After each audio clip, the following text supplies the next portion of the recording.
saat tsunami itu kan gempa sangat dahsyat, sangat kuat itu.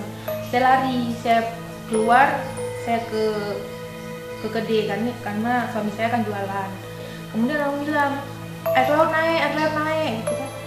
Saya nggak terbayang kalau air laut itu bakal naik itu dengan demikian dahsyatnya. Saya pikir air laut naik gitu, tapi nggak terbayang bahwa air lautnya naik itu dengan sangat dahsyat, dengan seperti mobil lari gitu. Saya nggak terbayang begitu. Karena orang semua pada berlarian, saya ambil anak saya gendong anak saya yang tua, yang nomor 1, karena anak saya demam. Saya gendong anak saya lari ke arah gunung. Nah, pada saat saya lari ke arah gunung sini, orang tua saya di depan rumah, di sini, di depan rumah. Saya lihat rumah sebelahnya sudah hancur, airnya udah sampai ke situ. Nggak sampai lagi, saya bilang, itu nggak mungkin lagi, kita balik kami ke arah gunung, ke bukit yang sebelah, gitu. Karena airnya berputar. Saya nggak tahu bagaimana caranya kok saya bisa lari pada saat itu. Saya bilang karena suami saya gendong neneknya, mamanya lari di sampingnya. Saya bilang sama anak saya, nak lari nak, mama udah nggak sanggup, itu saya bilang. Mama udah nggak sanggup nak lari. Anak saya lari. Waktu saya lihat ke belakang, suami saya menurunkan neneknya untuk kemudian lari lagi. Terakhir saya lari lagi, saya nengok ke belakang, udah air semua, nggak ada lagi. Karena pada saat itu saya nengok rumah orang hancur, entah dari mana kekuatan saya lari lagi. Ma, anak saya udah tunggu deh. Ayah, ma, ayah nggak ada lagi nak, saya bilang. Ayah nggak ada lagi, nenek nggak ada, semua udah nggak ada, saya bilang. Kami lari ke gunung. Saya pada saat itu udah nggak tahu bagaimana lagi. Yang saya tahu di belakang saya air udah penuh semua. Nah, pada saat itu kan rame nih kita orang kampung kumpul di gunung itu semua.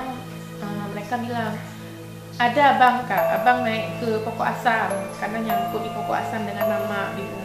Cuman kalau nenek memang dia nggak ada. Pada saat itu memang yang kita nggak mikir lagi siapa yang selamat, siapa nggak selamat, karena memang pada saat itu kita udah ketakutan, udah nggak ada pikiran apa-apa lagi, karena saya melihat sendiri bagaimana mayat itu diangkat dari air gitu kan, karena orang-orang yang saya kenal juga saya lihat. Jadi kita udah pasrah pada saat itu. Kemudian baru jam 2 siangnya kita ketemu dengan keluarga. Pada saat setelah tsunami itu kita mengungsi di sekolah. Ada sekolah SD di atas gunung bukit tempat arah menuju ke rumah saya. Nah, kami ngumpul di situ semua. Ada rumah saudara di situ juga. Kita di situ selama lebih kurang 3 bulan. Setiap hari kegiatan kita pulang ke rumah, kita bersih-bersih. Memang luar biasa sampahnya, mayat segala macam. Memang kalau saya ingat pada saat itu rasanya seperti mimpi. Sekarang sudah kembali jadi bersih, jadi bagus. Nah, pada saat pembersihan rumah itu saya kan cari itu yang namanya, saya punya oven, saya punya mixer, saya temukan. Saya bilang sama suami saya, bang, itu mixer kita jual aja bang, dari besi tua, saya bilang. Karena pada saat itu ya kita untuk biaya hidup kan nggak ada gitu kan. Paling kan kalau kita taruh itu nanti hilang juga. Suami saya ngomong, jangan dibuang, jangan dijual, karena inilah bukti kalau kita pernah usaha. Nah, pada saat itulah suami saya ngomong, kalau kita semua di sini sekarang sedang berada di titik nol. Hidup kita itu, semua orang masyarakat Aceh ini nol. Tinggal lagi kapan kita mau melangkah naik ke tangga yang selanjutnya gitu. Kalau cepat kita mulai, cepatlah kita naik ke tangga yang selanjutnya. Itu saya teringat sekali suami saya ngomong gitu. Dari situlah kami terpikir, kan nggak mungkin nih kita hidup mengandalkan bantuan orang. Sampai kapan orang bisa membantu kita kalau kita sendiri ya hanya menerima gitu kan. Nah, dari situlah kita terpikir kembali untuk kembali berusaha, kembali bekerja gitu ya, karena memang saya nggak punya keahlian lain, ya saya mulai lagi buat kue-kue basah dengan alat seadanya. Karena pada saat itu sudah dikasih yang namanya kuali, kompor, itu sudah ada. Saya dengan suami saya bekerja lagi buat kue basah berdua. Kemudian karena memang saya belum punya modal lagi untuk buat roti, maka nggak mungkin saya buat roti hanya dengan mixer, dengan oven. Nah, pada saat itu saya ikut acara di Pramuka di Nuhun, tepatnya di Likung Raya sana. Mereka buat acara penanaman karya bakti Pramuka lah istilahnya. Nah, saya pada saat itu menjual nasi.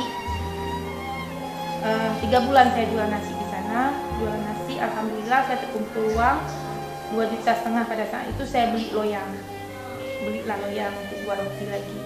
Nah, tahun 2005 saya teringat, bulannya saya lupa, tapi saya teringat pada saat itu menjelang bulan puasa. Saya bisa produksi lagi, buat roti lagi dengan alat yang seadanya, gitu kan. Saya buat satu jenis roti ya. Pelan-pelan dari situlah. Tahun 2005 bulan puasa tahun 2005 kita produksi awal. Ya, dari situlah alhamdulillah sampai sekarang saya bisa memproduksi lagi dengan mempekerjakan lebih banyak orang. Kalau sekarang saya sudah merasakan bagaimana sudah menikmatilah hasil dari kerja keras saya, usaha saya. Nah, karyawan saya alhamdulillah saat ini sudah 50 orang di bagian produksi dan 20 orang bagian pemasaran untuk saat ini.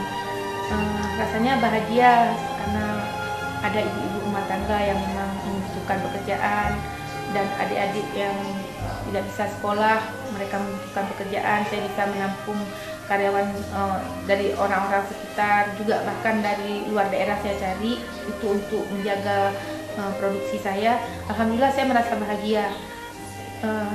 Bukan hanya saya dan keluarga saya yang menikmati hasil dari usaha saya ini, tapi juga tetangga, penduduk sekitar juga dapat merasakan